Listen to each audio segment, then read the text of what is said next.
Welcome to Coffee with Bridget once again. And today's coffee is the vanilla caramel from Dutch Brothers again. I'm not going to show the little pod because I didn't bring it with me, but it's super yummy. So, a few things happened. It was an interesting weekend, that is for sure. So, first off, I had my neuropsych eval on Friday.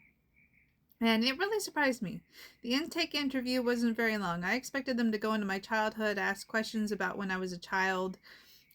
They did some very pointed questions, like how many friends did you have in high school? How many friends did you have in elementary school and middle school? And I was like, blah, blah, blah.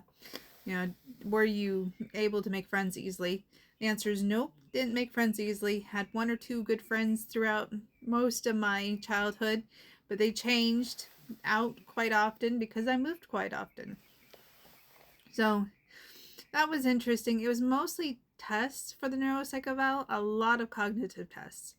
There was one where they went through a list, and it was a list of, I think, 15 words. And then they went through it like 5 times. Just that one test 5 times, trying to repeat back the words to them.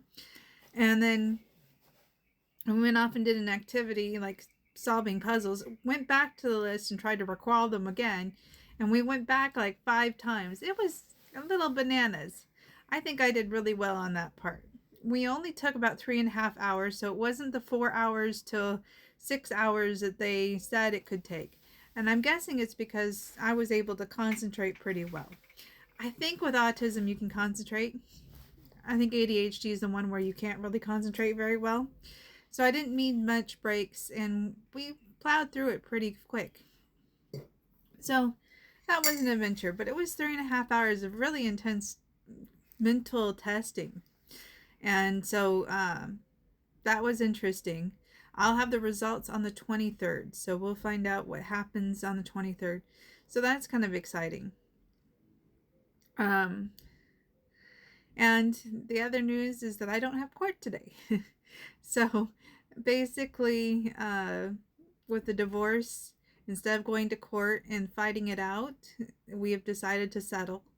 And so that process hasn't really started yet. And it was kind of serendipitous because my attorney couldn't make it to court. She had another obligation that she was court ordered to do. So that's what really brought us to the table. But I'm grateful that it did, because like a big court date it sounds scary to me. So hopefully that all works out.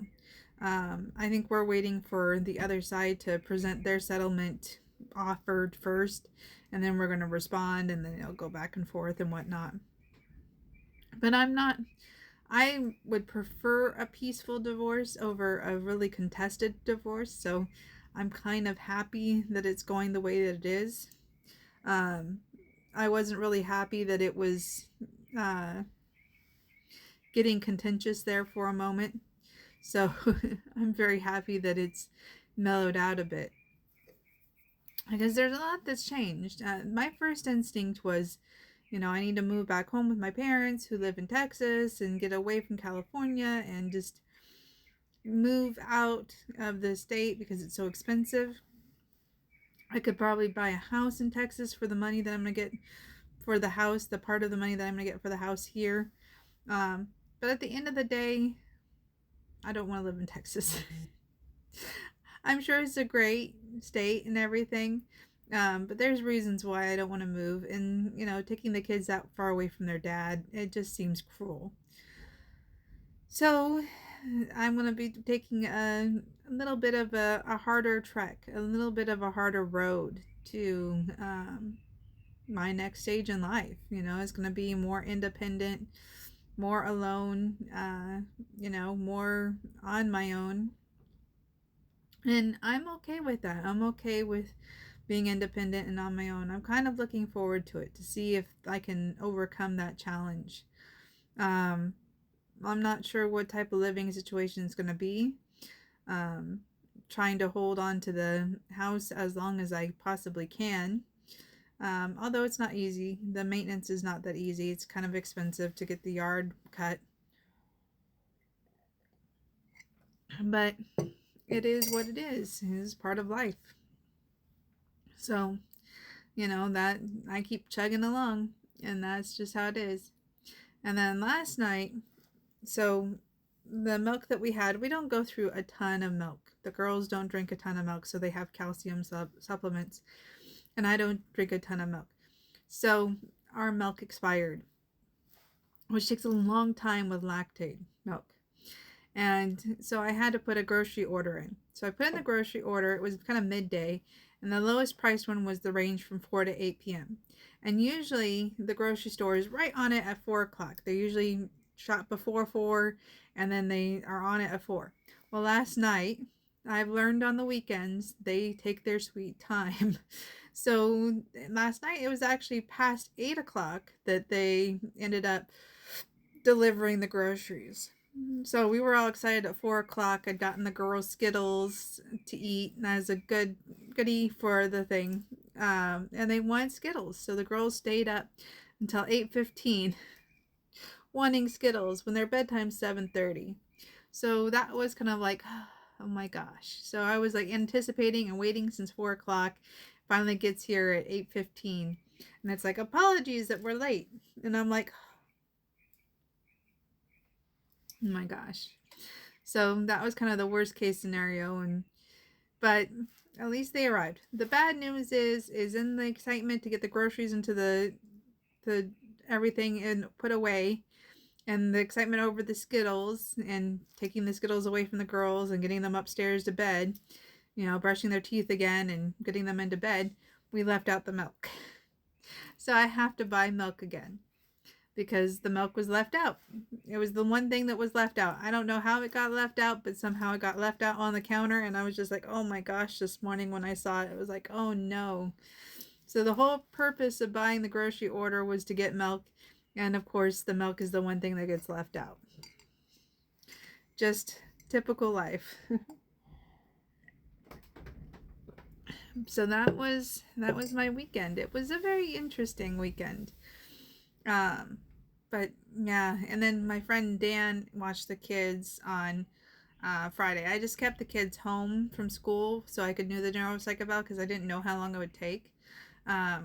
If I'd known that it would be done by 11, I would have taken the oldest to school.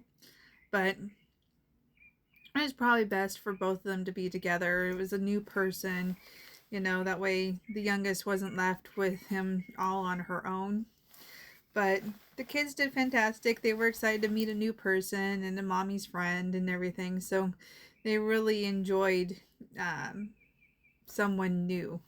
So that got them all wound up and excited. It took a while for them to go to bed that night because they were telling me stories.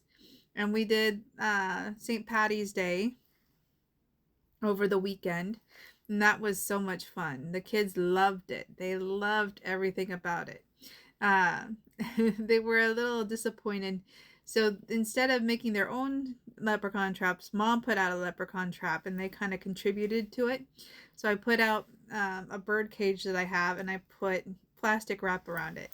And Shelly was like, Mom, they busted through the plastic. There's a hole right there. Of course I put it there, but there's a hole right there. That's how they got out. They busted through the plastic. Your trap wasn't very good. Yeah, so it was adorable. But they were very excited with the treasure hunt. The scavenger hunt was very exciting for them. So they really loved that. Shelly read each one. I told her she was the only one that could read it, that I couldn't read the magical leprechaun script. So she had to read it. So she enjoyed reading that and following the clues around the house until they got to the laundry room and got their surprise. So that was really, really enjoyable. I got a hair on my nose. But anyways, this is the end of this video. I hope you enjoyed it. It was kind of a little bit of a ramble of a little this and that, but that was my weekend. It was an enjoyable weekend, but a little bit weird. Which is normal. It was kind of an interesting weekend. I hope everyone out there is doing well and that you take care and have a wonderful day and a happy St. Patty's Day, because it should be St. Patty's Day when I upload this. So take care and bye.